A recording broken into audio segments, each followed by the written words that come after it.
পৌঁছে দিচ্ছেন, সেটা আমাদের জন্য বড় একটা সৌভাগ্য। আল্লাহ তাআলা ওনাকে আরো শক্তিকর, আরো বুলন্দ কণ্ঠে, আরো শক্তি নিয়ে ইসলামের কাজগুলোকে চালিয়ে যাওয়ার তৌফিক দান করুন। আল্লাহ তাআলা আমাদের সকলকেই কবুল করুন। আল্লাহুম্মা আমিন। আমরা বিদায় নিচ্ছি। আসসালামু আলাইকুম ওয়া রাহমাতুল্লাহি ওয়া বারাকাতুহু।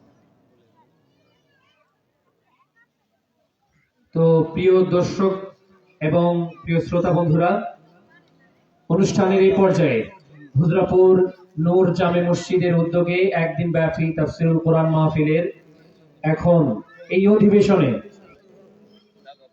ইসলামের দাওয়াত নিয়ে, কোরআনের দাওয়াত নিয়ে, আল্লাহ ও রাসূলের বাণী নিয়ে এই পর্যায়ে দেশ বরেণ্য, সারা বিশ্বের আলোড়ন সৃষ্টিকারী বক্তা, ইসলামী মিডিয়ার আলোড়ন সৃষ্টিকারী বক্তা এই পর্যায়ে আপনাদের সামনে কোরআন ও হাদিস থেকে মূল্যবান তাকরীর পেশ করছেন জনাব মাওলানা মোহাম্মদ তানবিন আক্তার তৌকি।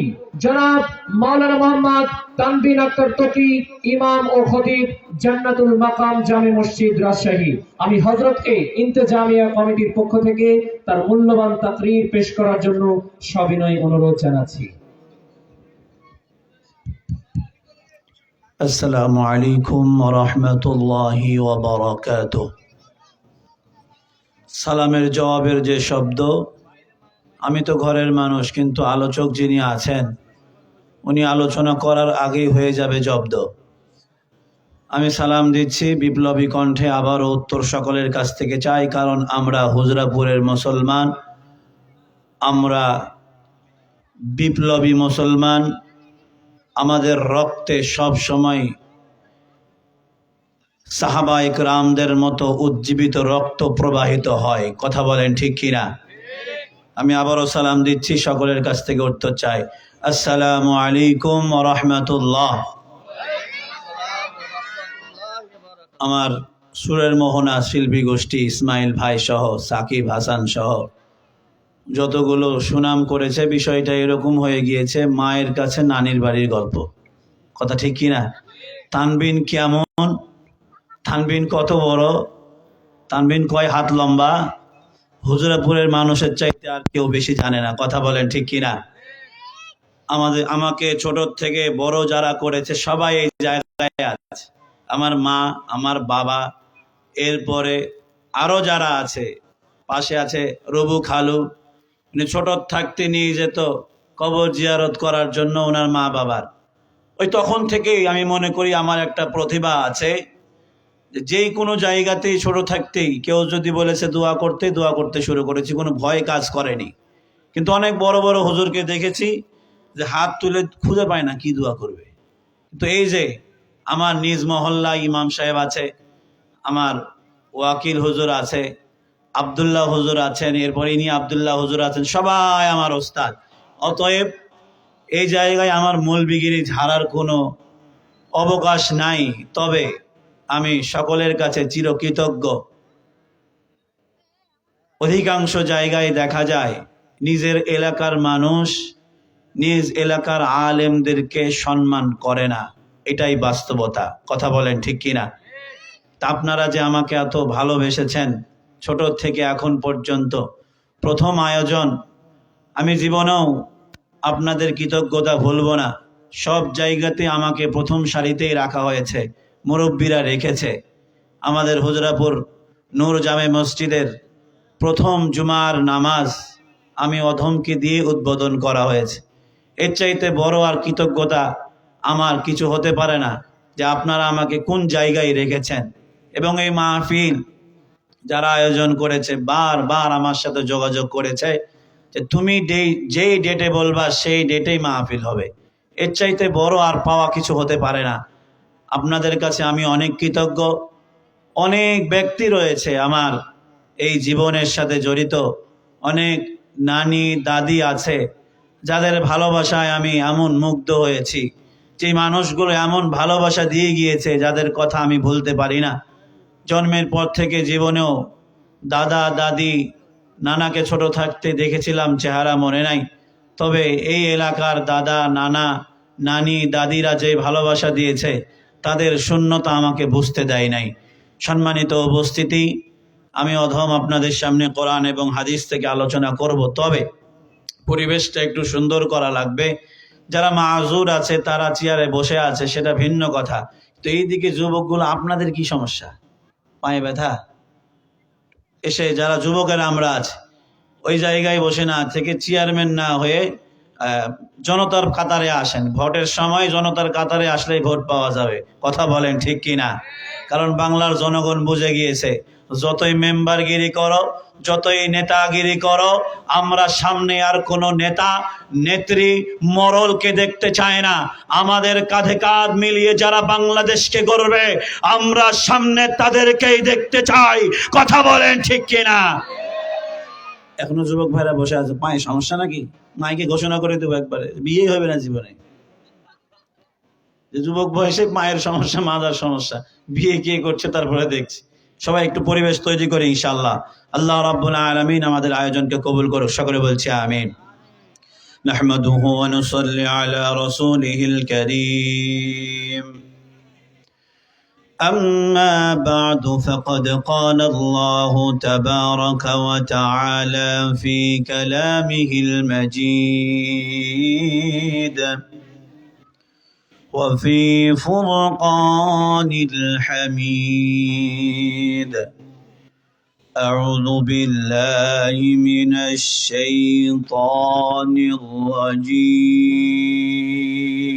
الرجيم. بسم الله الرحمن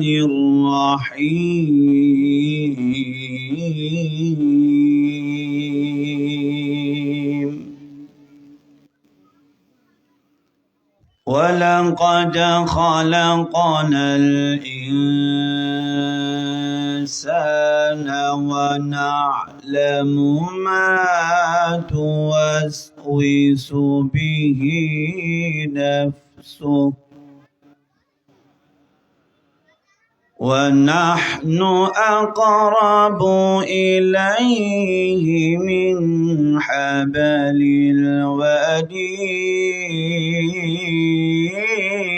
الوريد.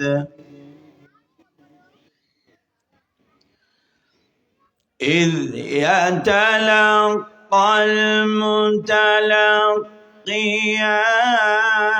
عن اليمين وعن الشمال قعيد.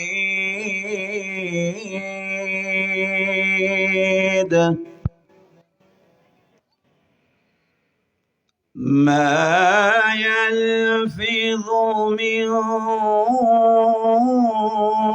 قول إلا لديه رقيب عتيد.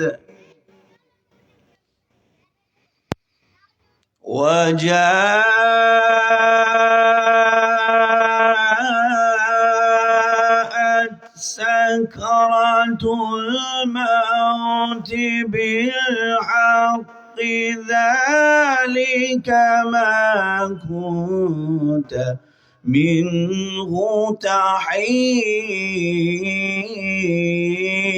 تحيد.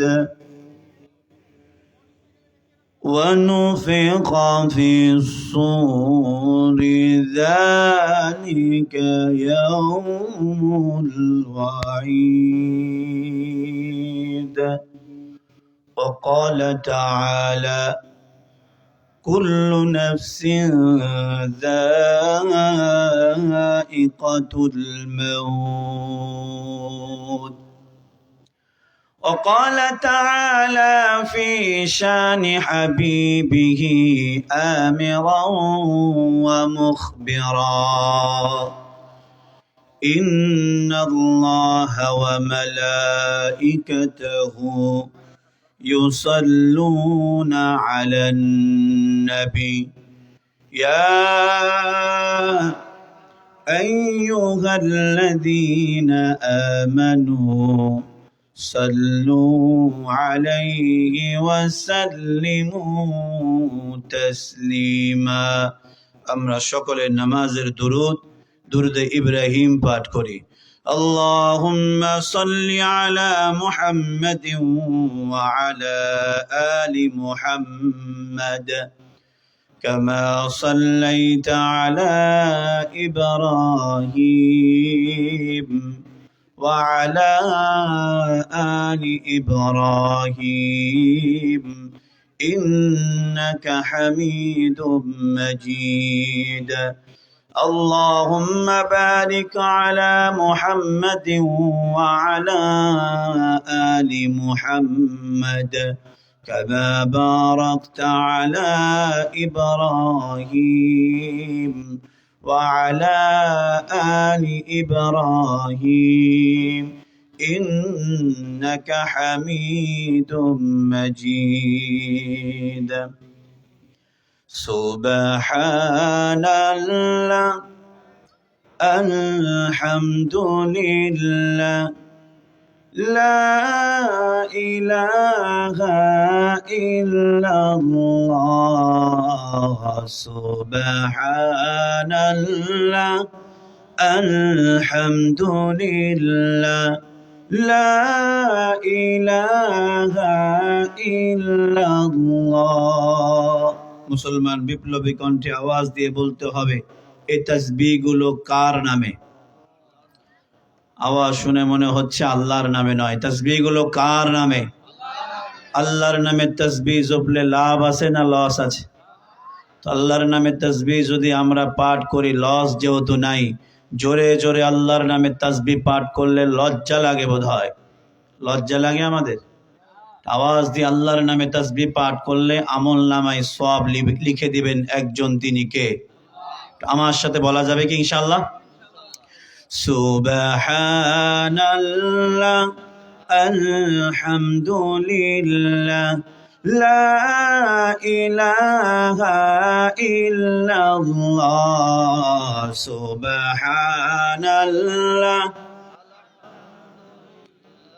লা ইলাহা ইল্লাল্লাহ তুমি বাঁচাও তুমি মারো অবিরত ক্ষমা করো তুমি বাঁচাও তুমি মারো অবিরত ক্ষমা করো ধরার যে জন তাকে ধরো ধরার যে জন তাকে ধরো তোমার মুঠোয় সবই আল্লাহ সুবহানাল্লাহ লা ইলাহা ইল্লাল্লাহ সুবহানাল্লাহ লা ইলাহা ইল্লাল্লাহ তোমার রিজিকে পরে অবাধ্য হই কেমন করে তোমার রিজিকে পরে অবাধ্য হই কেমন করে খুঁজে না পাই কোনো ভাষা খুঁজে না পাই কোনো ভাষা শুকর গুজার করার আল্লাহ সুবহানাল্লাহ লা ইলাহা ইল্লাল্লাহ সুবহানাল্লাহ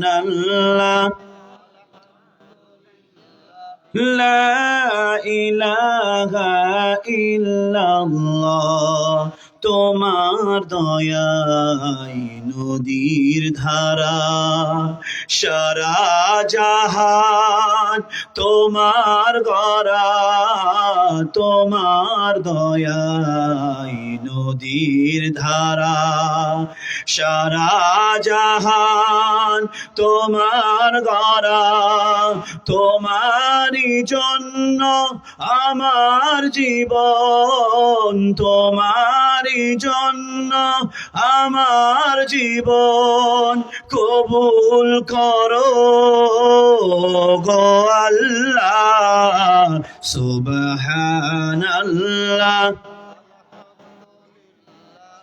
লা ইলাহা ইল্লাল্লাহ, সুবহানাল্লাহ, লা ইলাহা ইল্লাল্লাহ। মুসলমান বিপ্লবী কণ্ঠে আওয়াজ দিয়ে বলতে হবে, আপনার আমার রব কে? আরো আওয়াজ দিয়ে শুনতে চাই, আপনার আমার রব কে? আমার আপনার রিজিক দাতা কে? আমার আপনার জীবনের মালিক কে? এখনই আপনার আমার মৃত্যু ঘটাইতে পারেন কে? এখনই আল্লাহ রাব্বুল আলামিন চাইলে এই জায়গায় আমার আপনার মৃত্যু দিতে পারেন। সেই আল্লাহ আমার আপনার উপরে দয়া করে মুসলমানের ঘরে জন্ম দিয়ে ঈমান নিয়ে পৃথিবীতে পাঠিয়েছে। কথা বলেন ঠিক কিনা? হে মুসলমান, বিপ্লবী কণ্ঠে আওয়াজ দিয়ে বলতে হবে, আমার আপনার দিক নির্দেশনার জন্য, মুসলমানদের পথ দেখানোর জন্য কোরআন পাঠিয়েছেন কে? আমি আপনি যেন ঈমান নিয়ে কবর যেতে পারি, এই জন্য কোরআন নাজিল করেছেন কে? অতএব আল্লাহ যেহেতু জীবন দিয়েছে, আল্লাহর হাতেই মরণ রয়েছে, সেই আল্লাহ কোরআন দিয়েছে যেন ঈমান নিয়ে কবরে যেতে পারি।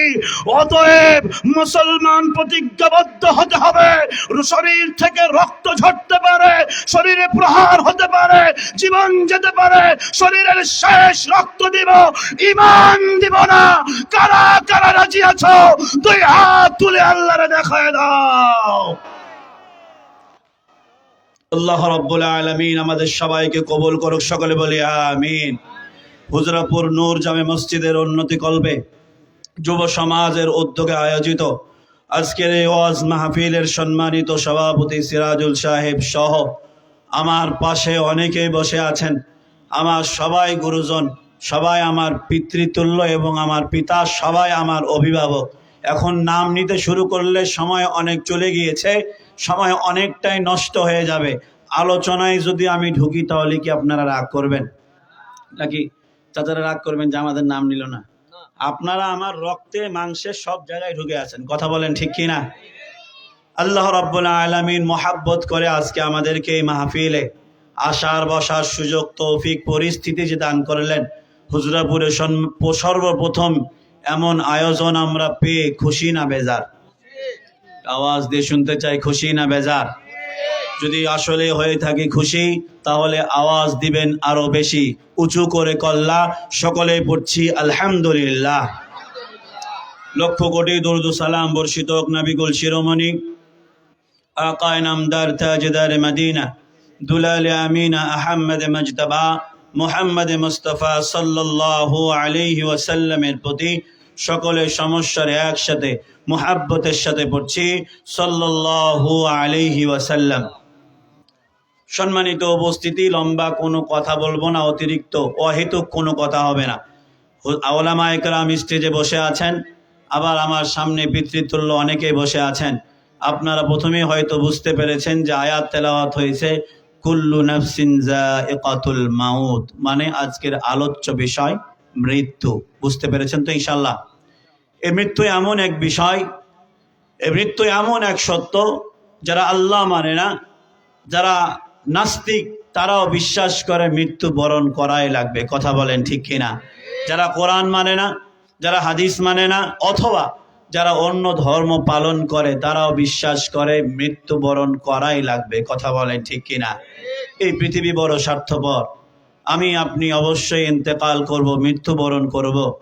পৃথিবী এমন স্বার্থপর যে আমাকে আপনাকে মনে রাখবে না। কথা বলেন ঠিক কিনা? আমি যদি এই মুহূর্তে মারা যাই, আমার নিজের মা, আমার নিজের বাবা, আমার নিজের স্ত্রীও আমাকে আর আমার নাম দিয়ে ডাকবে না, বলবে, যদিও নাম বলে তবে নামের শেষে বলবে তানবিনের লাশটাকে নিয়ে আয়। কথা বলেন ঠিক কিনা? মানে এই পৃথিবীতে এমন যে আপনি কারো উপকার করেছেন, সেও আপনার উপকার মনে রাখে না। পৃথিবীটা পুরোপুরি স্বার্থপর পৃথিবী। কথা বলেন ঠিক কিনা? আপনি কাউকে কোনো পরামর্শ দিয়েছেন, পরামর্শটা তার ভালো লেগেছে, এখন এই ব্যক্তি চিন্তা করে যে এই পরামর্শটা কলিমুদ্দিন দিল, এখন এই পরামর্শটা পেয়ে যদি আমি সমাজের সামনে বলি যে কলিমুদ্দিনের পরামর্শে আমি এই কাজটা করছি, তাহলে তার নাম সুনাম হবে। দরকার নাই, আমি বলি যে আমারই এটা বুদ্ধি। কেন? নিজে বড় হবে, স্বার্থপর এই কারণে। কথা বলেন ঠিক কিনা? পৃথিবী অনেক স্বার্থপর, কেউ কারো আপন নয়। যারা বলছে এই সময় যে তোমার জন্য আমি সব কিছু করব, তোমারে ভালোবাসি, কিচ্ছু না। আপনি মারা যান, সব কিছু আগের গতিতেই চলবে। কথা বলেন ঠিক কিনা? আমি আরো বড় মিলিয়ে দেখেছি একটি বিষয়, যে আমি আপনি যদি ইন্তেকাল করি, অনেক জায়গায় এইরকম দেখেছি, অভিভাবক ইন্তেকাল করলে সন্তানদেরকে দেখি নাই যে বাবার জন্য কাঁদে, সন্তানেরা কাঁদে নিজের জন্য। কাঁদে আর বলে, বাবা তুমি চলে গেলে এখন আমাদের কি হবে? কথা বলেন ঠিক কিনা? তার মানে কি সে বাবার জন্য কাঁদছে, নাকি নিজে আবার জীবনে বেঁচে থাকতে হলে কষ্ট করা লাগবে, বাবার ছাতার তলে এতদিন ছিল, এই ছাতাকে আবার নিজেকে ধরতে হবে, এই জন্য বাবার জন্য কাঁদে না, কাঁদে নিজের জন্য। কথা বলেন ঠিক কিনা? অসংখ্য জায়গায় এইরকম নিজের কানে শুনেছি।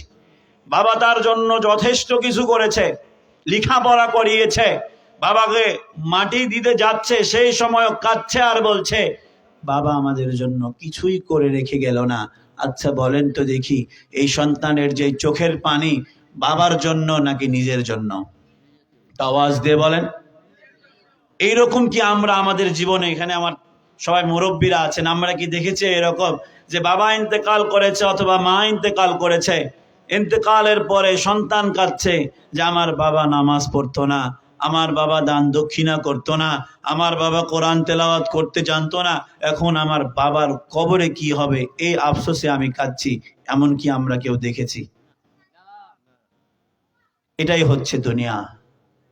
এই হচ্ছে দুনিয়া, যে কেউ আপনার জন্য আটকে নাই, কেউ আপনার জন্য কাঁদবে না।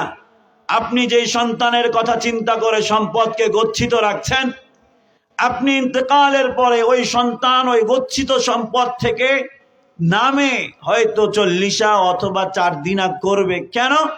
সমাজের মানুষ তাকে খারাপ বলতে পারে যে বাবা মারা গেল, করলো না, নিজের নামটা যেন নষ্ট না হয় এই জন্য করবে। করার সময় আবার হিসাব করবে, বেশি খরচ করার দরকার নাই। এমনটা পৃথিবীতে বোধহয় হয় না। সম্মানিত উপস্থিতি, এটাই হচ্ছে মৃত্যু। আর আজকে যে হতো আমার নিজের আয়োজন, অন্যান্য বিভিন্ন জায়গায় গরম গরম ওয়াজ করলেও আজকে বাপ চাচাদের সামনে অত হুজুরগিরি চলবে না। কথা বলেন ঠিক কিনা? এই জন্য মৃত্যুকে নিজের আলোচ্য বিষয় বানিয়েছি। সকলে মনোযোগের সাথে শুনবো তো ইনশাল্লাহ। এমনটা যেন আবার না হয়, ও কত ওয়াজ শুনলাম মৃত্যু নিয়ে, আবার ওই একই ক্যাসেট জুড়ে গেল, এরকম যেন না হয়। কারণ কোরআনুল কারীম এমন এক কিতাব, এই কিতাবের তেলাওয়াত আপনি যতই শুনেন ততই ভালো লাগে। কথা বলেন ঠিক কিনা? আচ্ছা বলেন তো দেখি, আমি হুজুরের পিছনে তো জন্মের পর থেকে নামাজ পড়ছি, তো এতদিন ধরে হুজুরের পিছনে নামাজ পড়ি, হুজুর প্রথমে সূরা ফাতিহা দিয়েই নামাজ পড়ায়, কেউ কি কোনোদিন বলেছে যে আর ভালো লাগছে না, সূরা ফাতিহাটা চেঞ্জ করে অন্য সূরা দিয়ে নামাজ পড়ান? কেউ বলেছে? কোরআনুল কারীমের এমন এক মুআজিজা, একই সূরা যতই বার তেলাওয়াত হোক, একই সূরা যতবার তেলাওয়াত হোক, একই আয়াত যতবার তেলাওয়াত হোক, যতই তেলাওয়াত হয় ততই শুনতে ভালো লাগে। কথা বলেন ঠিক কিনা? খলাকাল ইনসানা মিন সালসালিন কাল ফাখার ওয়া খলাকাল জান্না মিন মারিজিম মিন নার فبأي آلاء ربكما تكذبان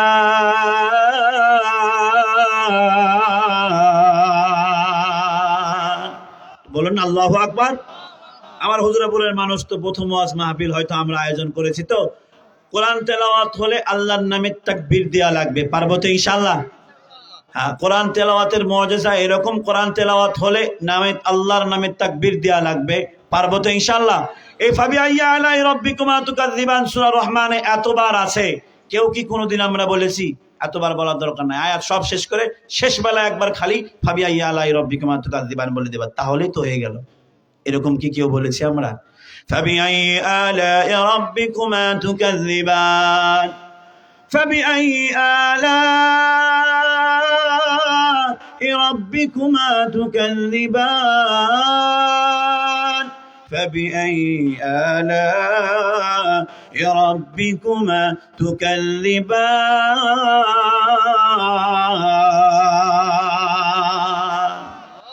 একই আয়াতকে আপনি যতবার পাঠ করবেন বিভিন্ন সময় বিভিন্ন রস দিয়েছেন কে?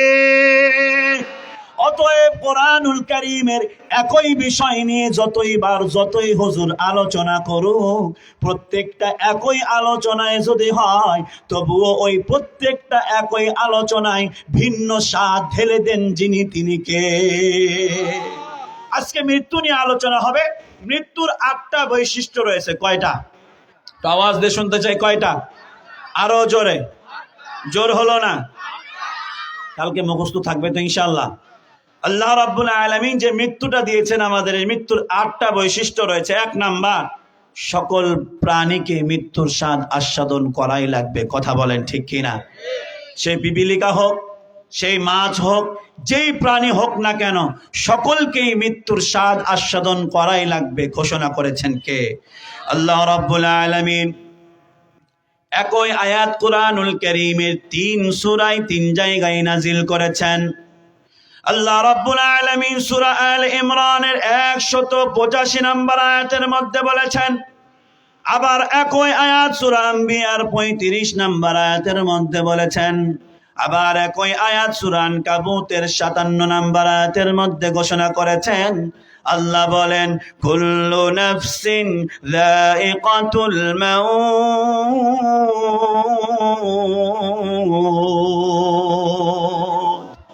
আল্লাহ রাব্বুল আলামিন ঘোষণা করে, হে মানব জাতি, স্মরণ রাখিও, দুনিয়ার মোহে ভুলে যেও না।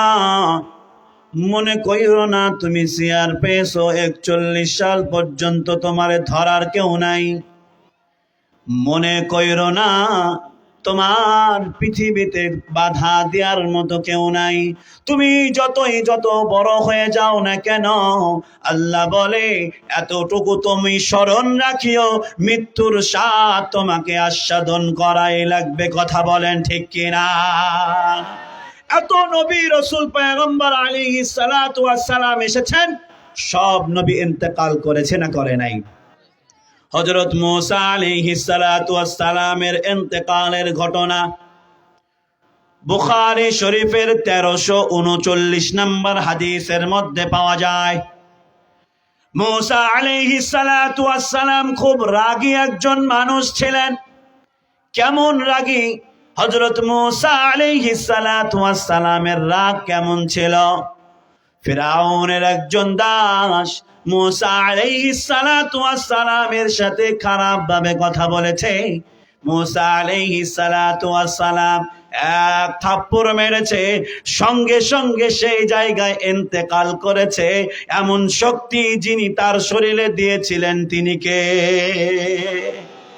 শুধু তা নয়, ছোটবেলা হযরত মূসা আলাইহিস সালাতু ওয়াস সালাম লালিত পালিত হয়েছে কার ঘরে? ফিরাউনের ঘরে। কার ঘরে?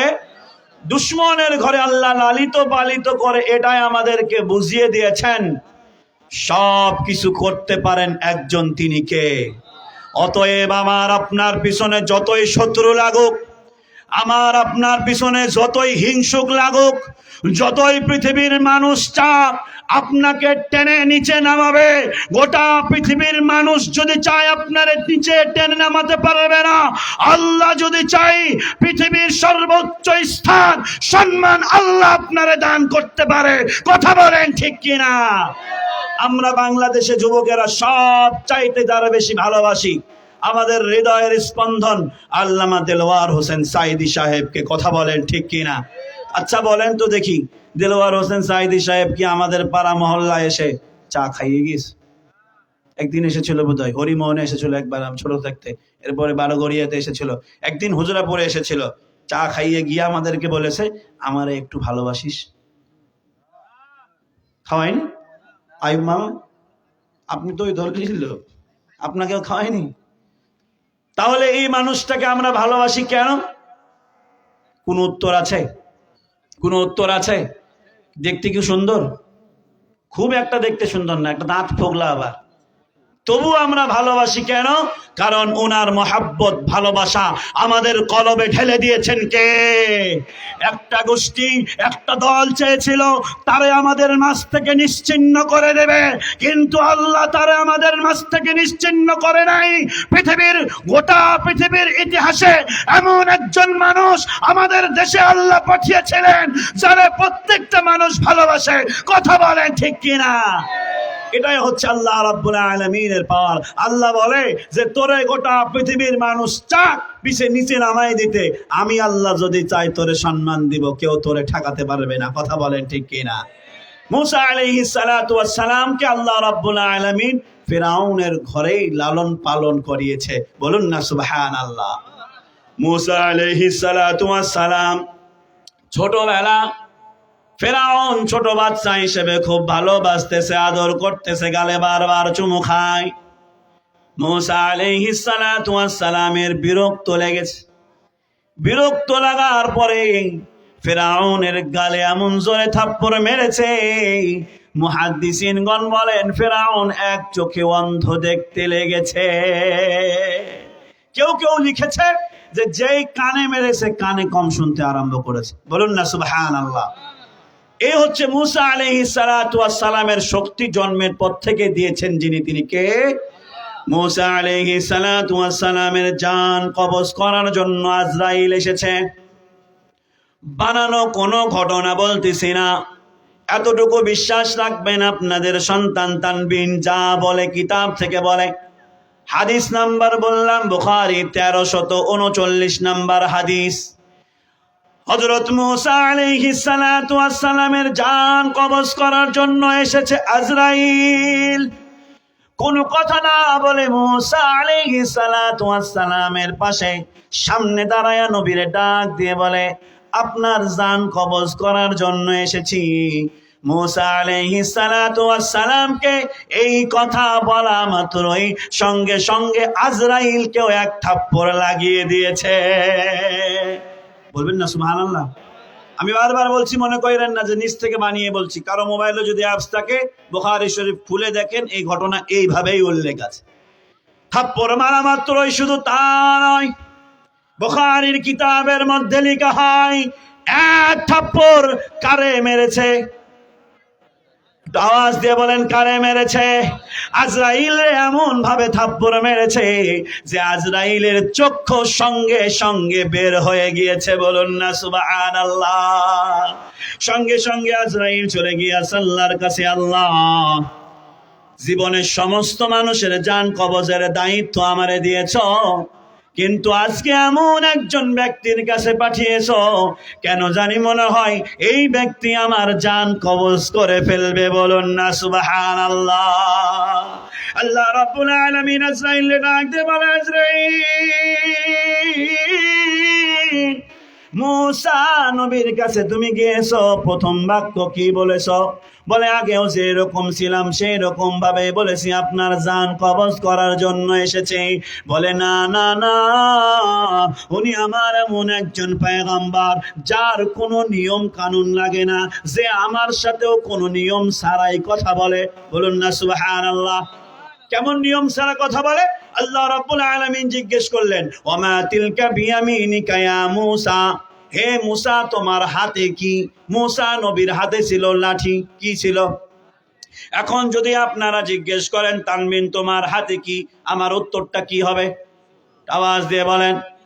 মুসা নবীরে আল্লাহ ডাক দিয়ে বলে, মুসা ওমা তিলকা বিয়ামিনিকা ইয়া মূসা, হে মূসা তোমার হাতে কি? মূসা নবী উত্তর দেয়, ক্বালা হিয়া আসায় আতাওয়াক্কাউ আলাইহা ওয়া আহুশু বিহা আলা গনামি ওয়া লিয়া ফিহা মাআরিবু উখরা। বলুন না আল্লাহু আকবার। মূসা নবী ডাক দিয়ে বলে, আল্লাহ আমার হাতে লাঠি, এরপরে আবার বলে এটা দিয়ে আমি ছাগল চড়াই, এই লাঠি দিয়ে আমি বিভিন্ন সময় পাতা পারি, আবার যদি কখনো অসুস্থ হয়ে যাই আমি মূসা এই লাঠির বরে হাঁটি। আল্লাহ ডাক দিয়ে বলে, মূসা প্রশ্ন করলাম একটা কথা, এতগুলো বললা কিসের জন্য? মূসা নবী ডাক দিয়ে বলে, আল্লাহ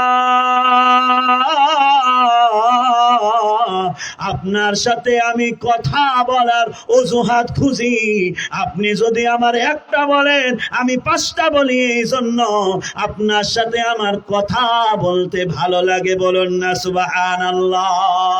আল্লাহর রাসূল সাল্লাল্লাহু আলাইহি ওয়াসাল্লাম মিরাজে গিয়েছিলেন। মিরাজে যাওয়ার পরেও আমার আপনার কথা আল্লাহর রাসূল ভুলে নাই। আল্লাহর রাসূল আল্লাহর ডাক দিয়ে বলে, আল্লাহ আমি নবী আপনার সাথে দেখা করলাম, কথা বললাম, আমি আপনার সাথে দেখা করেছি, কথা বলেছি, কিন্তু আমার উম্মতের কি হবে?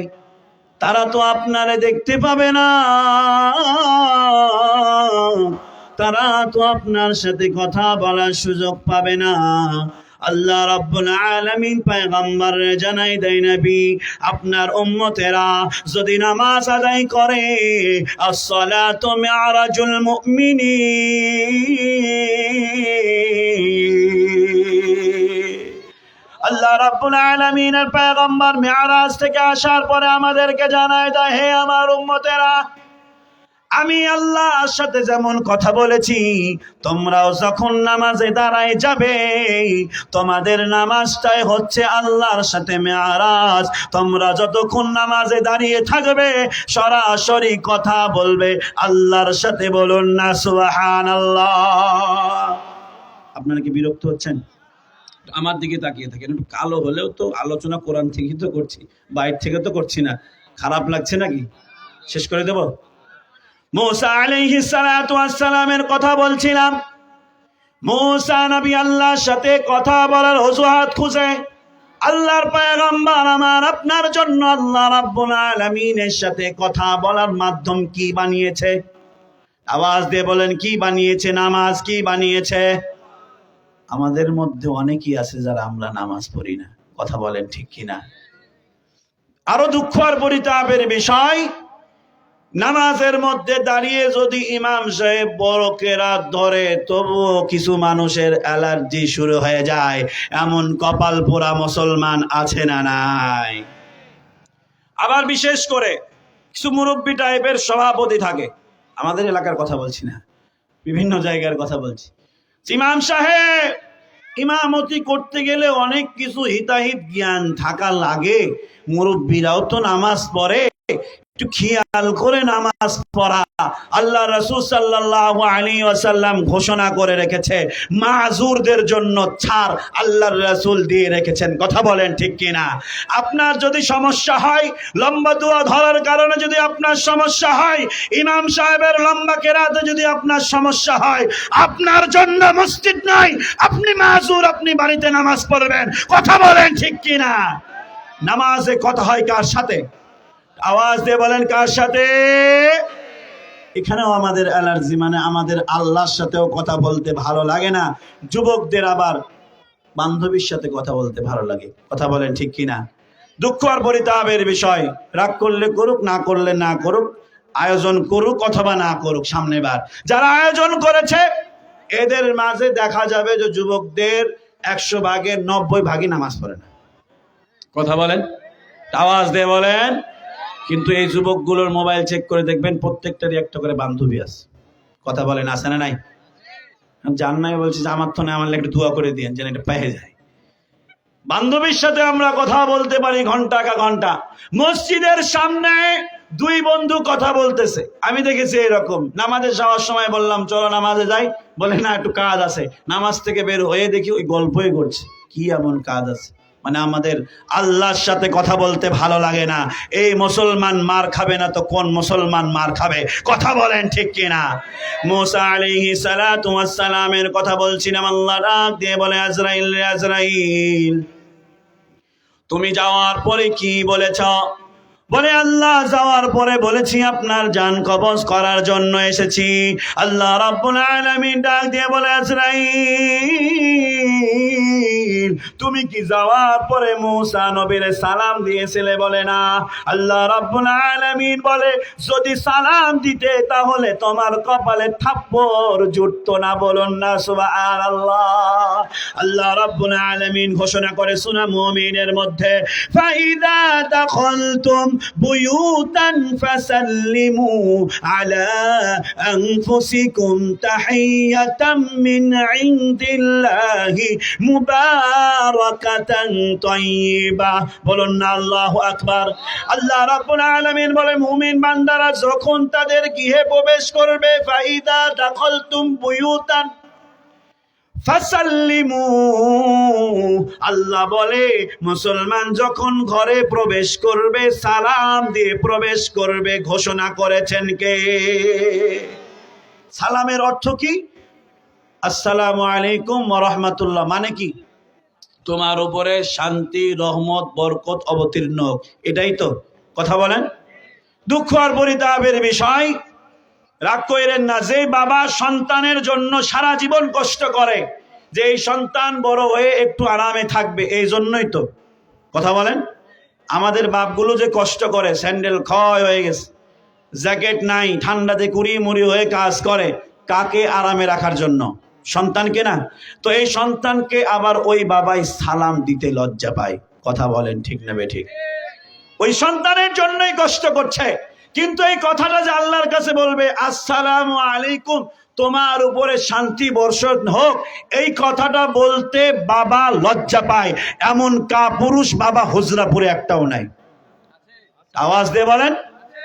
নিজের সন্তানকে সালাম দিতে লজ্জা পায়। আরো লজ্জার একটা বিষয়, বাবারা আছেন, আজকে যেহেতু মঞ্চে আমি ওয়াইদ হিসাবে ওয়াজ করছি, স্ত্রীকে স্বামী সালাম দিতে লজ্জা পায়।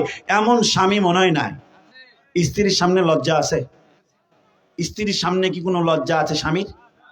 বলেন না আপনারা, আপনাদের মনে আছে?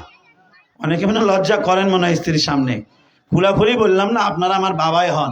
তো স্ত্রীর সামনে স্বামীর কোনো লজ্জা থাকতে পারে না, কারণ আল্লাহ রাব্বুল আলামিন বলেন, হুন্না লিবাসুল লাকুম ওয়া আনতুম লিবাসুল লাহুন। স্বামী স্ত্রী একজন আরেকজনের পোশাকের মতো। পোশাক আমার শরীরের সব কিছু দেখছে না? দেখছে না? দেখছে না? দেখছে না? অন্য কিছু দেখতে পায় না মনে হয়, সব কিছু দেখতে পায় না।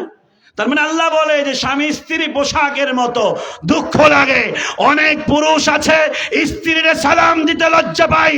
মনে রাখবেন, যেই বাড়িতে সালাম প্রচলিত হবে না সেই বাড়িতে কোনোদিন সুখ শান্তি আসতে পারে না। কথা বলেন ঠিক কিনা? আজকে থেকে সালাম দিব, পারবো তো ইনশাল্লাহ? কে কে পারবেন না একটু হাত তুলে দেখান দেখি।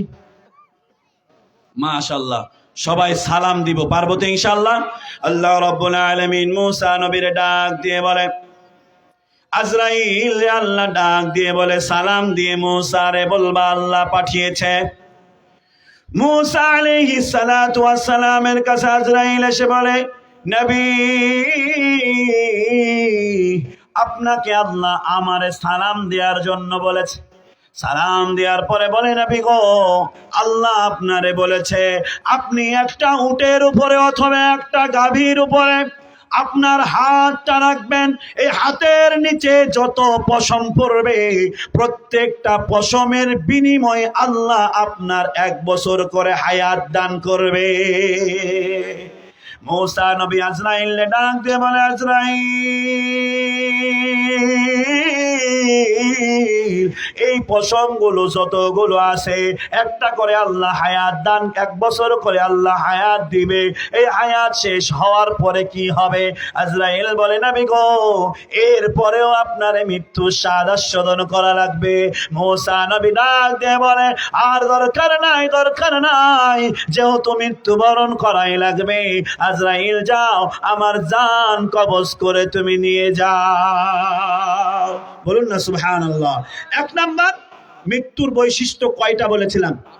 তো আওয়াজ দিয়ে বলেন কয়টা?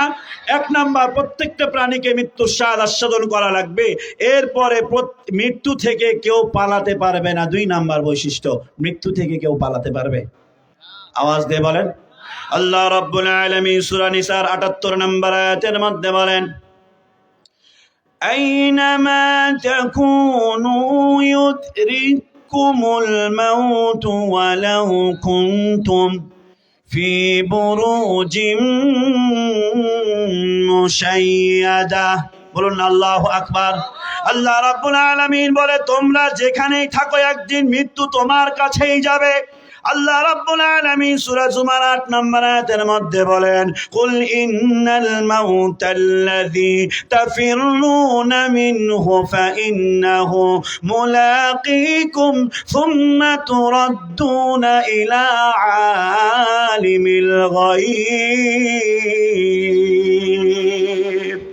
আল্লাহ রাব্বুল আলামিন ঘোষণা করে, তোমরা যে মৃত্যু থেকে পালাচ্ছ তা তোমাদের সাথে সাক্ষাৎ করবেই। ঘোষণা করেছেন কে? হযরত সুলাইমান আলাইহিস সালাতু ওয়াস সালামকে আল্লাহ এমন ক্ষমতা দান করেছিলেন। কি ব্যাপার, ওঠাউঠি শুরু হয়ে গেল? এই এই কি সমস্যা? কি চ্যাংড়া মানুষ আগের থেকে ক্লিয়ার করে আসতে পারে না? উঠাউঠি আমরা কেউ করব না। আজকে আমাদের একদিনই মাহফিল, যদি কারো সমস্যা হয় এখানে ছেড়ে দেন, নামাজ কালাম হয় না, যা হবে আমরা পরে দেখে নিব। কি বলেন? কেউ উঠাউঠি করবো না ইনশাল্লাহ। হুজুরের জন্য ছাড় আছে। কি বলেন? স্টেজে যারা আছে এরা আমার অভিভাবক, যারা ইয়াং গুলোকে বলছি, আপনাদেরকে বলছি না। মনোযোগ আছে তো সবার ইনশাআল্লাহ?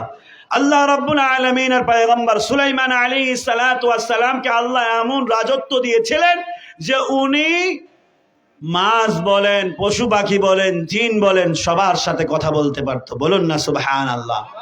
সুলাইমান আলাইহিস সালাতু ওয়াস সালাম তার দরবারে বসে আছে। সুলাইমান আলাইহিস সালাতু ওয়াস সালামের এক মন্ত্রীও উনার পাশে বসা। হঠাৎ একজন মানুষ আসলো সুলাইমান আলাইহিস সালাতু ওয়াস সালামের সাথে সাক্ষাৎ করার জন্য। সুলাইমান নবীর সাথে কথা বলে আর বারবার ভয়ঙ্কর ভাবে পাশের মন্ত্রীর দিকে তাকায়। ওই ব্যক্তি হযরত সুলাইমানের দরবার থেকে যখন চলে গেল, মন্ত্রী হযরত সুলাইমানকে ডাক দিয়ে বলে, সুলাইমান, নতুন একজন ব্যক্তিকে দেখলাম আপনার দরবারে এসেছে, এর আগে কোনোদিন দেখি নাই। এই ব্যক্তি আবার আপনার সাথে কথা বলতেছিল আর বারবার আমার দিকে ভয়ঙ্কর ভাবে তাকাচ্ছিল। সুলাইমান আলাইহিস সালাতু ওয়াস সালাম ডাক দিয়ে বলে, তুমি কি জানো এই ব্যক্তিটাকে? মন্ত্রী বলে, জানি না এই ব্যক্তিকে। সুলাইমান ডাক দিয়ে বলে, এই ব্যক্তি আর কেউ নয়, আল্লাহর ফেরেশতা মানুষ রূপে এসেছিল, আজরাইল। বলেন না সুবহানাল্লাহ। এখন আমার আপনার এখানে যদি কোনো পুলিশ এসে, সিভিল এসে আমার দিকে বারবার তাকিয়ে ধরেন খাতা কলমে কিছু লিখে নিয়ে চলে গেল, পাশে কুমাইল ভাই অথবা নেহাল এসে আমাকে বলল, আমার সময় কতক্ষণ? 12টা, 10:30টার মধ্যে শেষ করবে ইনশাল্লাহ, নাকি? হ্যাঁ, সময়ের দিকে খেয়াল থাকবে ইনশাল্লাহ। মনোযোগ আছে তো সবার ইনশাল্লাহ? এবারেন যে কুমাইল মামা এরকম চিঠি দিয়ে দিল যে তোমার কিন্তু ঠিকানা পুলিশ লিখে নিয়ে গেছে, আমার মাথা কি ঠিক থাকবে? আর কালকে মাহফিল আছে, আবার কি বলে মর্ধনাতে, ওই মাহফিলটা মানে ক্যান্সেল হয়েই গেল, জেলে মনে ঢুকায় লাগবে, বুক ধরপর করবে না? করবে না? এখন মন্ত্রীর ডাক দিয়ে বলে, উনি হলেন আজরাইল। মন্ত্রীর হাত পা তত্তর করে কাঁপতে আরম্ভ করেছে। হযরত সুলাইমান ডাক দিয়ে বলে, প্রথম এই ব্যক্তিরে দেখেছি, আবারও তো আপনার কাছে আসবে, এই ব্যক্তিরে তো দেখলে আর মাথা ঠিক থাকবে না। সুলাইমান নবীর ডাক দিয়ে বলে, মন্ত্রী, ও নবী, আপনার কথা তো বাতাস শোনে, আপনার কথা হচ্ছে জিন্দাও শোনে, আপনি জিনদেরকে বাতাসকে বলেন এই জায়গা থেকে যেন এমন কোন দ্বীপে আমারে রেখে আসে যে দ্বীপে এই আজরাইল যেতে পারবে না। সুলাইমান আলাইহিস সালাতু ওয়াস সালাম মন্ত্রীর কথা শুনে হযরত ওই মন্ত্রীরে এমন দ্বীপের মধ্যে পাঠিয়ে দিয়েছে যেই দ্বীপের মধ্যে মানুষজনের চলাফেরা কম। কিছুক্ষণ পরে আবারও আজরাইল সুলাইমান নবীর কাছে এসেছে। সুলাইমান নবী ডাক দিয়ে বলেন, আজরাইল আবারও তুমি আমার কাছে আসলা কিসের জন্য? আজরাইল ডাক দিয়ে বলে, নবী আপনার পাশে যেই ব্যক্তিটা ছিল তারে নিয়ে আপনার কাছে কিছু কথা আছে। আজরাইল ডাক দিয়ে বলে, ওই ব্যক্তিকে নিয়ে আপনার সাথে কিছু কথা আমি বলবো।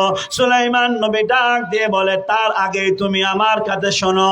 সে যখন তোমার পরিচয় শুনেছে, সে শোনা মাত্র আমার কাছে আবদার করেছে অমুক দ্বীপের কাছে আমার নিয়ে যান। হযরত সুলাইমান আলাইহিস সালাতু ওয়াস সালাম সঙ্গে সঙ্গে ওই মন্ত্রীর ওই জায়গায় পাঠিয়ে দিয়েছে।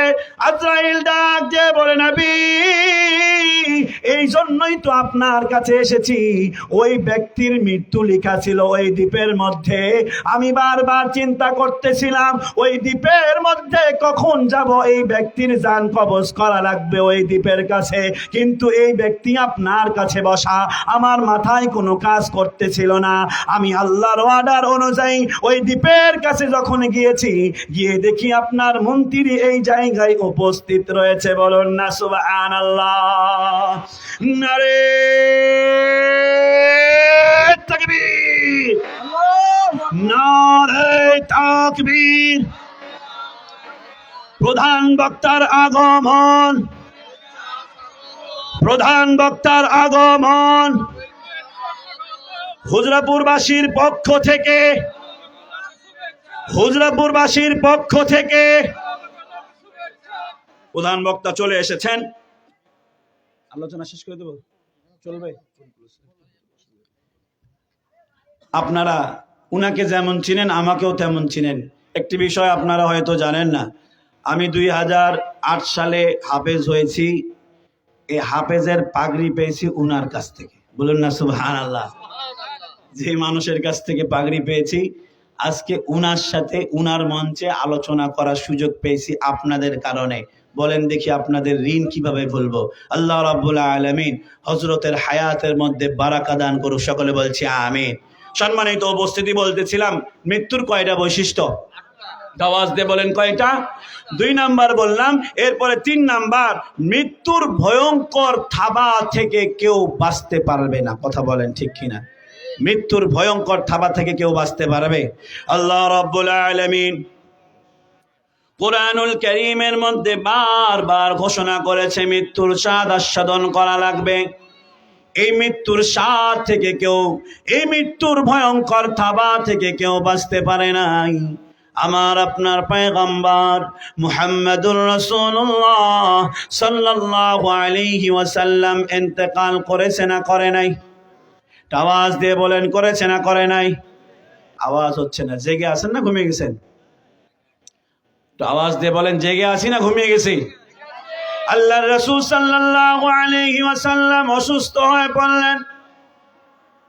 আম্মা জান আয়েশা রাদিয়াল্লাহু তাআলা আনহা বারবার পয়গম্বরের মাথায় হাত বুলায় আর বলে, নবী গো, এত কেন পেরেশান আপনি? কিসের জন্য এত পেরেশান? আল্লাহর পয়গম্বর আম্মা জান আয়েশারে ডাক দিয়ে বলেন, আয়েশা, আমার নিজের জন্য কোনো পেরেশানি নাই, আমার বড্ড ভয় হয় আমার ইন্তেকালের পরে আমার উম্মতগুলোর কি হবে রে আয়েশা। নবী কন্যা মা ফাতেমা এসে নবীর কানে কানে ডাক দিয়ে বলে, বাবা, আজকে নতুন একজন মানুষ আমাদের দরওয়াজায় এসেছে, যারে কোনোদিন আমি দেখি নাই। আল্লাহর রাসূল নবী কন্যা মা ফাতেমার ডাক দিয়ে বলেন, মা, দরওয়াজায় যে ব্যক্তি এসেছে তারে তুমি কোনোদিন দেখো নাই, কারণ সে ব্যক্তি আজকে আমার বাসায় এসেছে, খালি হাতে যাবে না। এই ব্যক্তির নাম হলো আজরাইল। আজরাইল এসে আল্লাহর পয়গম্বরের ডাক দিয়ে বলে, নবী, আল্লাহ রাব্বুল আলামিন আপনার কাছে আমারে পাঠিয়েছেন। আল্লাহ আমারে বলেছে আপনার কাছে যেন আমি বলি, আপনি যদি আমারে অনুমতি দেন তাহলে আপনার জান আমি কবজ করব, না হলে আমি চলে যাব গো নবী। আল্লাহর রাসূল ডাক দিয়ে বলে, সব সময় আমার পাশে একজন ব্যক্তি ছিল, দুঃখের সময় আমার পাশে একজন ব্যক্তি ছিল, ওই ব্যক্তি আমার সাথে হীরা গুহার মধ্যে সব সময় থাকতো। আমি জিবরাইলকে খুঁজতেছি, আমার জিবরাইল কোথায়? জিবরাইল সঙ্গে সঙ্গে পয়গম্বরের ডাক দিয়ে বলে, গো নবী, আপনার কাছে আমারও আসতে বড্ড ভয় লাগে, আমার চোখের পানি বন্ধ হয় না, কারণ নবী গো, একবার নয়, দুইবার নয়, আপনার কাছে আমি 24,000 বার এসেছি। বলুন না সুবহানাল্লাহ। আজরাইল, জিবরাইল ডাক দিয়ে বলে, নবী গো, আজরাইল যদি আপনারে নিয়ে যায়, আমি কার কাছে যাব? আমার আর যাওয়ার কোনো জায়গা নাই। জিবরাইলকে আল্লাহর রাসূল ডাক দিয়ে বলেন, আজরাইল, জিবরাইল, আল্লাহর রাসূল ডাক দিয়ে বলেন, জিবরাইল, আজরাইল আমারে প্রস্তাব দিয়েছে, যতদিন বেঁচে থাকবো ততদিন বেঁচে থাকতে পারবো। আল্লাহর রাসূল আজরাইল ডাক দিয়ে, আল্লাহর রাসূল জিবরাইল ডাক দিয়ে বলে, নবী, আপনি যতদিন হায়াত চান আল্লাহ আপনারে দেবে, তবে নবী গো, আল্লাহ রাব্বুল আলামিন আপনার সাথে দেদার পাওয়ার জন্য বসে আছে। বলুন না সুবহানাল্লাহ। আল্লাহর রাসূল আজরাইল ডাক দিয়ে বলেন, আজরাইল, আর দেরি করা লাগবে না, আমার আল্লাহ যেহেতু আমার জন্য বসে আছে, রে আজরাইল, শুরু করো, আমার জান কবজ করতে আরম্ভ করো। আজরাইল আল্লাহর রাসূলের বুকের উপরে হাতটা যখন রেখেছে, আল্লাহর রাসূল আজরাইল ডাক দিয়ে বলেন, আজরাইল, তোমার এই হাত যেন আমার মনে হয় গোটা উহুদ পাহাড়টা তুমি আমার বুকে চাপিয়ে দিয়েছো। আজরাইল রে, আমার যদি এত কষ্ট হয়, আমার মৃত্যু যদি এত কষ্ট হয়, আমার ইন্তেকালের মুহূর্তটা যদি এত কষ্টদায়ক হয়, আমার উম্মতের মৃত্যুটা কেমন হবে? আজরাইল আল্লাহর রাসূল ডাক দিয়ে বলে, নবী, আমি এই ব্যাপারে বলতে পারবো না। আল্লাহর রাসূল আজরাইল জিবরাইল ডাক দিয়ে বলে, জিবরাইল, আল্লাহর কাছে প্রস্তাব নিয়ে যাও, আমার উম্মতরা যদি এত কষ্ট দিয়ে মৃত্যু দেওয়া হয়, আমার উম্মতেরা কালেমা পড়তে পারবে না, আমি রাসূল কারে নিয়ে কিয়ামতের মাঠে দাঁড়াইব। জিবরাইল আল্লাহ রাব্বুল আলামিনের কাছে গিয়ে বলে, আল্লাহ, এই বিপদের মুহূর্তেও নবী উম্মতের কথা ভুলে না। আল্লাহ রাব্বুল আলামিন আল্লাহর পয়গম্বররে জানাই দেয়, নবী গো, চিন্তার কোনো কারণ নাই, আপনার উম্মতেরা যদি সৎ হয়, নেক হয়, কোরআন যেইভাবে তাদেরকে চলতে বলেছে সেইভাবে যদি তারা চলে, নিজের ব্যক্তিগত জীবন, পারিবারিক জীবন, সামাজিক জীবন, রাষ্ট্রীয় জীবন, আইন যদি কোরআন দিয়ে তারা সব কিছু করে, আল্লাহ রাব্বুল আলামিন জানায় দেয়, নবী গো, চিন্তা করেন না, মায়ের কোলে যেমন শিশু দুধ পান করতে করতে ঘুমিয়ে যায়, দুধ পান করতে করতে যেমন শিশু ঘুমায় যায়, আপনার উম্মতেরাও তেমন ভাবে ইন্তেকাল করবে। হে রাসূল, তোমায় ভালোবাসি,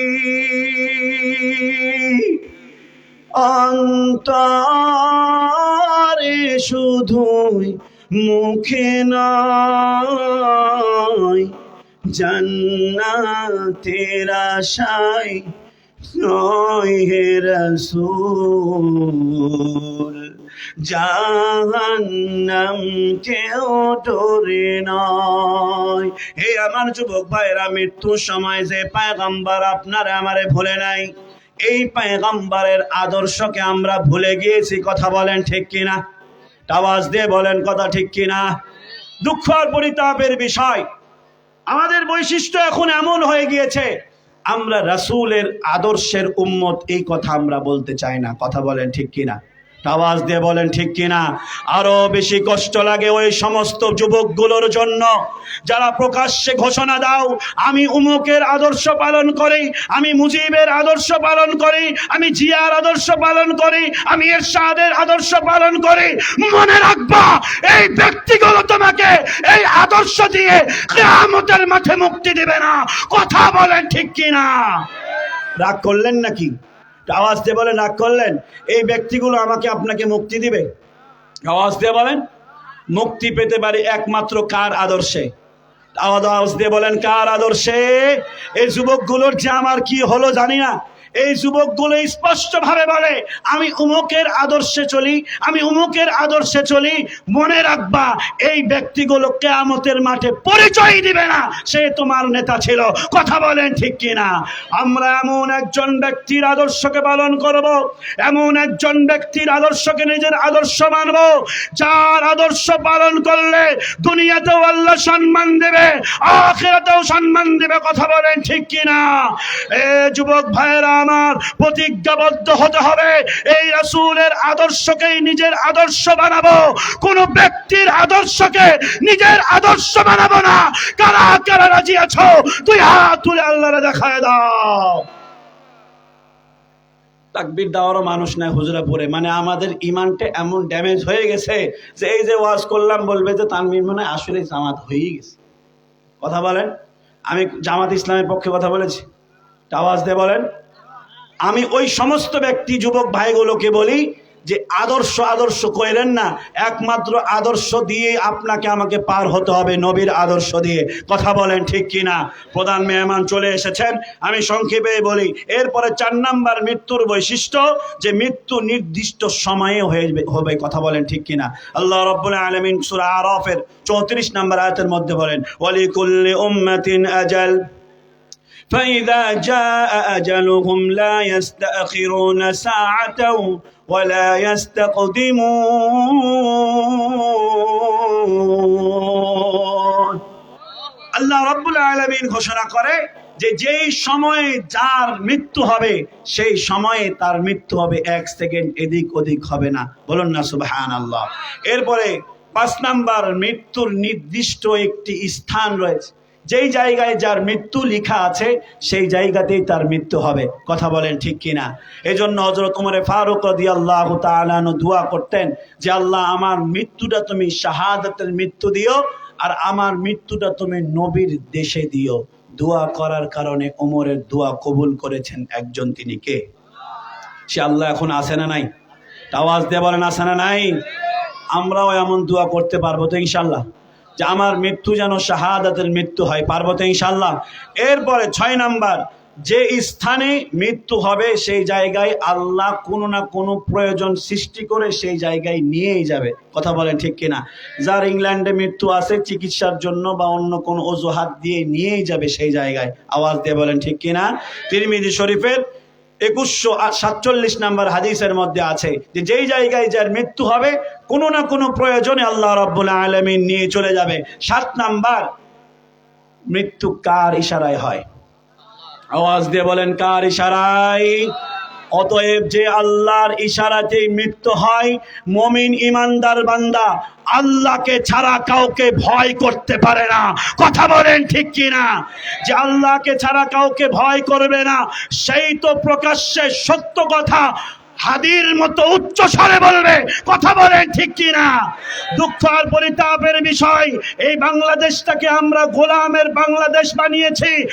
এক ওসমান হাদি স্পষ্ট ভাবে বলেছিল, আমরা কোনো বাবা দাদাদের গোলাম নয়, আমরা বাংলাদেশকে নিজেদের মতোই সাজাতে চাই। কথা বলেন ঠিক কিনা? এই যুবকটা বুঝেছিল আল্লাহ ছাড়া কাউরে ভয় করে নাই।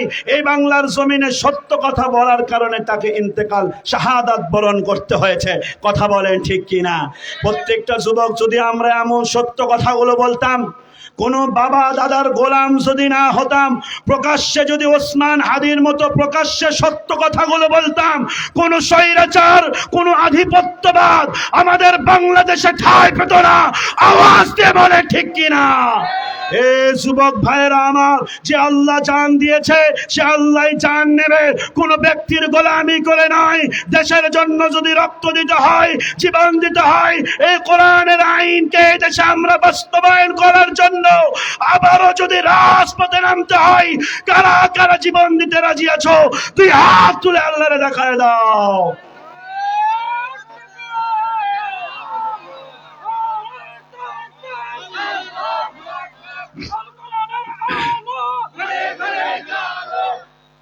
তবে এই আলোচনার পরে কিছু মানুষ বলবে যে রাজনীতি হয়ে গেল।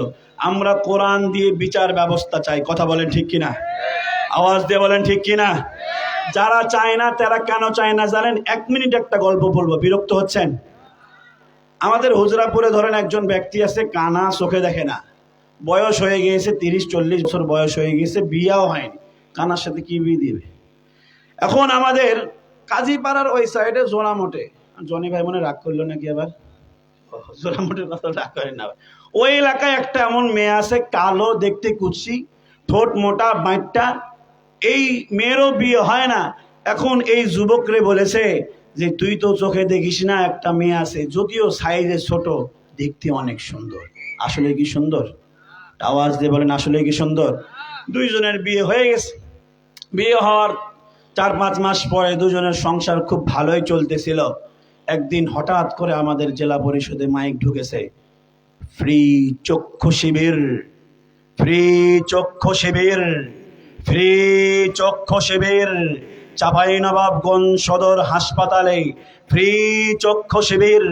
যারা জন্মান্ধ তাদের অপারেশনের মাধ্যমে চোখে আবার জ্যোতি ফিরিয়ে নিয়ে আসা হচ্ছে। চক্ষু শিবির। বলেন তো দেখি, যুবকের মনের মধ্যে লাড্ডু ফুটবে না ফুটবে না? এ যুবক বলে যাক, অপারেশন করে যদি চক্ষু ফিরিয়ে পাই তাহলে তো আলহামদুলিল্লাহ। এবার যুবক ডাক দিয়ে বউকে বলে, বউ রে, ফ্রি যেহেতু অপারেশন হবে, চোখটা অপারেশন করে নেওয়া দরকার, তাহলে চোখে দেখতে পাবো। আওয়াজ দিয়ে বলেন তো দেখি, বউ কি অপারেশন করার জন্য রাজি হবে? আওয়াজ দিয়ে বলেন। ভালো কাজ, কিন্তু বউ রাজি হবে না। কেন? কারণ চক্ষু যদি, তার চোখে যদি জ্যোতি ফিরে আসে, সর্বপ্রথম এসে তাকেই ছাঁটাই করবে। কথা বলেন ঠিক কিনা? অতএব আমাদের বাংলাদেশে যারা কোরআনের বিচার ব্যবস্থা চায় না, তারাও জানে কোরআনের বিচার ব্যবস্থা যদি চালু হয়ে যায়, সর্বপ্রথম তাদের হাত কাটা হবে। কথা বলেন ঠিক কিনা? আমরা কোনো রাজনীতি বুঝি না, আমরা সাধারণ জনগণ কোনো কিছু বুঝি না। আমরা চাই আমাদের বাংলার জনগণ শান্তিতে থাক। কথা বলেন ঠিক কিনা? সম্মানিত উপস্থিতি, মৃত্যুর 8 নাম্বার বৈশিষ্ট্য, মৃত্যুর কোনো সিরিয়াল নাই। কথা বলেন ঠিক কিনা? আল্লাহ রাব্বুল আলামিন, আল্লাহ রাব্বুল আলামিন যা আলোচনা হলো, এই আলোচনা অনুযায়ী আমল করতে পারবো তো ইনশাল্লাহ? আওয়াজ দিয়ে বলে পারবো তো ইনশাল্লাহ? মৃত্যু যেহেতু হবে, নামাজ পড়া লাগবে না। লাগবে না? লাগবে না। ঘুষ খাওয়া যাবে, কিস্তি তোলা যাবে, সুদ দেওয়া যাবে, এগুলো করা যাবে। আমার হুজরাপুর যুব সমাজের কাছে উদাত্ত আহ্বান থাকবে, যে যুবকগুলো এমন আয়োজন করতে পেরেছে, আমরা আশাবাদী তারা আমাদের মহল্লাটাকে এইরকমও করতে পারবে যে আমাদের সমাজে কোনো অনৈতিক কাজ হবে না। কথা বলেন ঠিক কিনা? যুবক ভাইরা আমার, শুধু এই তাফসীর মাহফিল করলে হবে না, শুধু এমন আয়োজন করলে হবে না। এই কোরআন দিয়ে আমাদের সমাজটাকে সুন্দর সমাজ করতে হবে। এইরকম প্রতিজ্ঞা নিয়ে আমরা সামনে অগ্রসর হব। কারা কারা রাজি আছেন? 2 হাত তুলে দেখায় দেন। আল্লাহ রাব্বুল আলামিন আমাদের সকলকে কবুল করুক, আমিন। হুজুরকে অনেকক্ষণ বসিয়ে রাখলাম। আবারও বলছি, উনি আমাদের পারিবারিক ভাবেও আমার অনেক গুরুজন। উনি আমার আম্মাকে আম্মা বলে, এই জন্য সাহস পেলাম ওনাকে পাশে রাখিয়ে ওয়াজ করা। অন্যজন হুজুর হলে রাগ করতো। উনি আমাকে ছোট থেকে অনেক আদর করে লালন পালন করেছে। উনার আল্লাহ রাব্বুল আলামিন উনার এমন একটা পরিচিতি দিয়েছে যে গোটা বাংলাদেশের সবাই উনাকে চিনে। এই কথাটা আপনারা জানেন না? মনে জানেন না? আল্লাহ রাব্বুল আলামিন উনার হায়াতের মধ্যে বারাকা দান করুক। সকলে বলি আমিন। আমি আপনাদের এলাকার ছেলে, বুঝেছি অনেককে কষ্ট দিয়ে কথা বললাম, কিন্তু কোরআনের বাইরে কি কোনো কথা বলেছি? আওয়াজ দিয়ে বলেন। বলেছি কোরআনের কথা বলতে গিয়ে যদি আমার বাবাও রাগ করে, আমার ভাইও রাগ করে, আমার স্ত্রীও রাগ করে, আমার মাও রাগ করে, আমাকে যদি সমাজ থেকেও বের করে দেয়, যুবকদেরকে এমন হতে হবে সারা জীবন কোরআনের পক্ষেই থাকবো, কোরআনের বাইরে যাব না। কথা বলেন ঠিক কিনা? আল্লাহ রাব্বুল আলামিন কবুল করুক, আমিন। ওয়া আখিরু দাওয়ানা আলহামদুলিল্লাহি রাব্বিল আলামিন। আসসালামু আলাইকুম ওয়া রাহমাতুল্লাহি ওয়া বারাকাতুহু।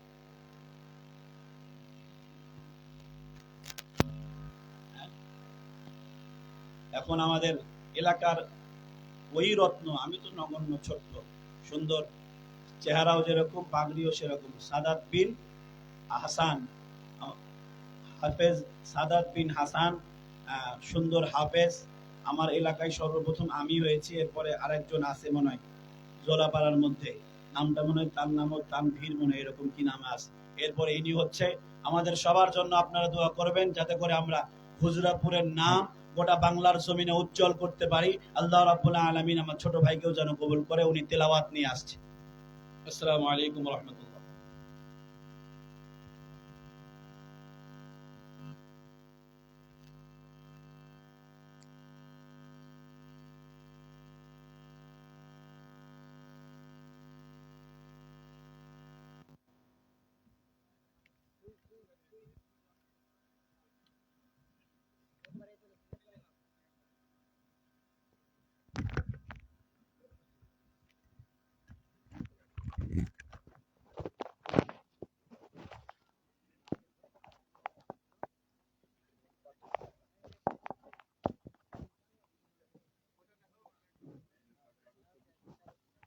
السلام عليكم ورحمة الله وبركاته.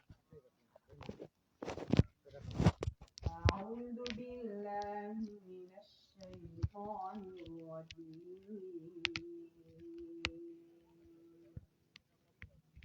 بسم الله الرحمن الرحيم.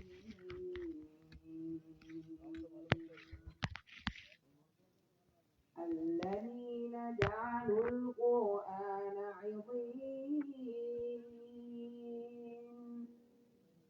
فوربك لنسألنهم أجمعين عما كانوا يعملون فاصدع بما تؤمر وأعرض عن المشركين إنا كفيناك المستهزئين الذين يجعلون مع الله إلها آخر فسوف يعلمون ولقد نعلم أنك يضيق صدرك بما يقولون فسبح بحمد ربك وكن من الساجدين واعبد ربك حتى يأتيك اليقين صدق الله العظيم. السلام عليكم ورحمة الله وبركاته. মারহাবা বলুন।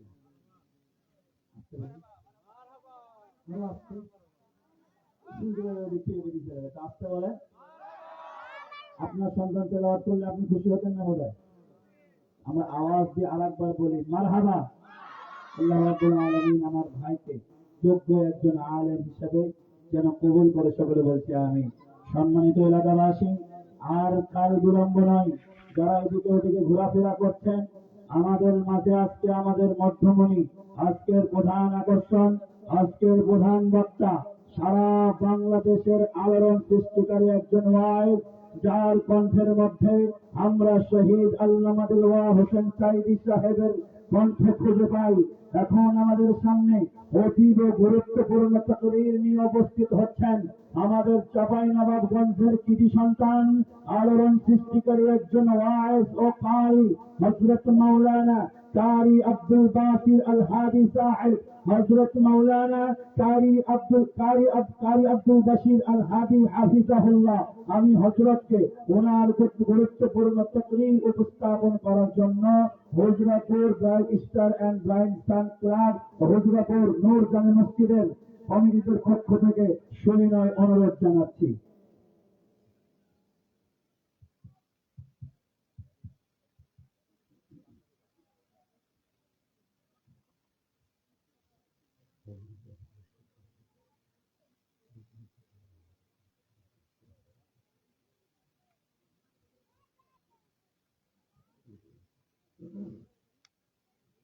السلام عليكم ورحمة الله وبركاته.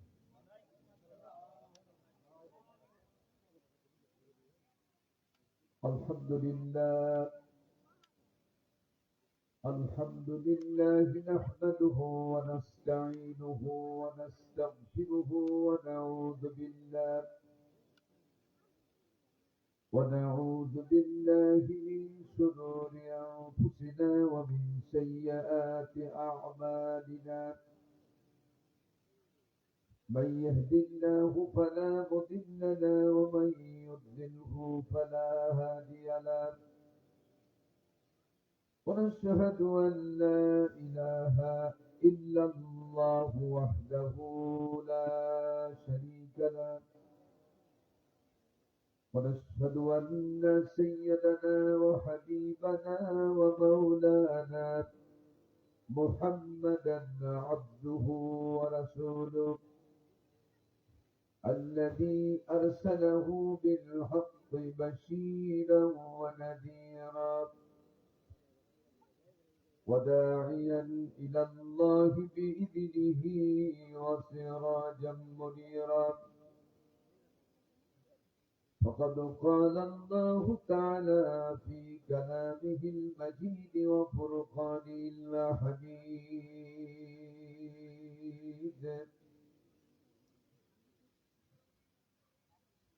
মেহেরবানি করে জবান খুলে আমার সাথে আল্লাহ তাআলার কালাম থেকে তেলাওয়াত করুন। তেলাওয়াতকৃত আয়াত না জানা থাকলে কমপক্ষে আউযু বিল্লাহি বিসমিল্লাহ পর্যন্ত সবাই পড়ুন। আউযু বিল্লাহি মিনাশ শাইতানির রাজীম। বিসমিল্লাহির রাহমানির রাহিম। لقد كان لكم في رسول الله أسوة حسنة لمن كان يرجو الله واليوم الآخر وذكر الله كثيرا. إن الله وملائكته يصلون على النبي يا أيها الذين آمنوا صلوا عليه وسلموا تسليما. اللهم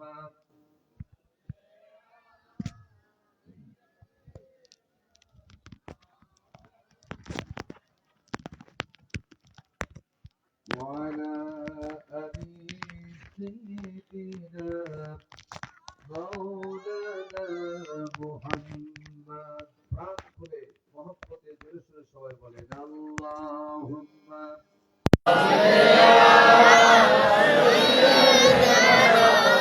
مولانا محمد وعلى آل سيدنا. दिन की सूरत दुबरही है हम लोगों की सामने,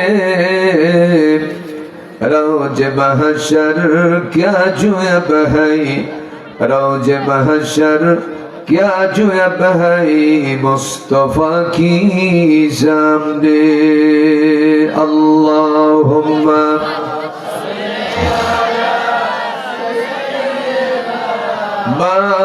مولانا محمد وعلى آل سيدنا بلغ العلا بكماله كشف الدجى بجماله حسنت جميع خصاله صلوا عليه سورة يوسف بداري حکمت لقمان امام سورة يوسف بداري حکمت لقمان امام قاری قرآن باری ای دل شادمان امام بلغ العلا بكماله كشف الدجى بجماله حسنت جميع خصاله صلوا عليه وآله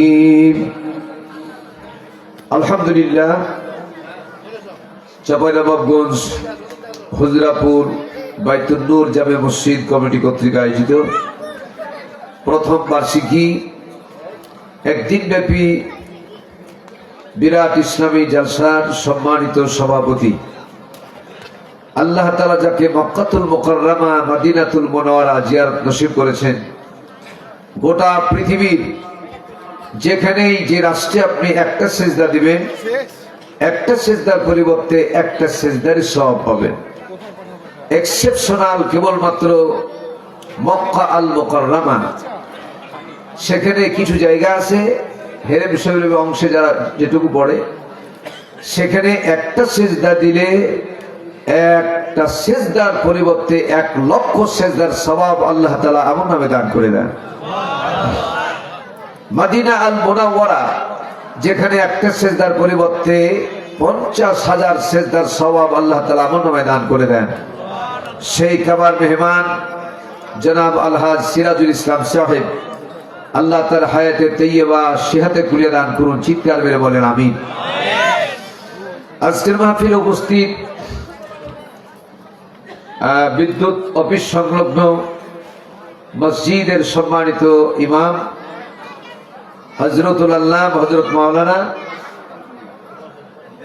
মিজানুর রহমান সাহেব, আতানাল্লাহু উমরাহু ওয়া বারাকাল্লাহু ফি হায়াতি, জোরে বলেন আমিন।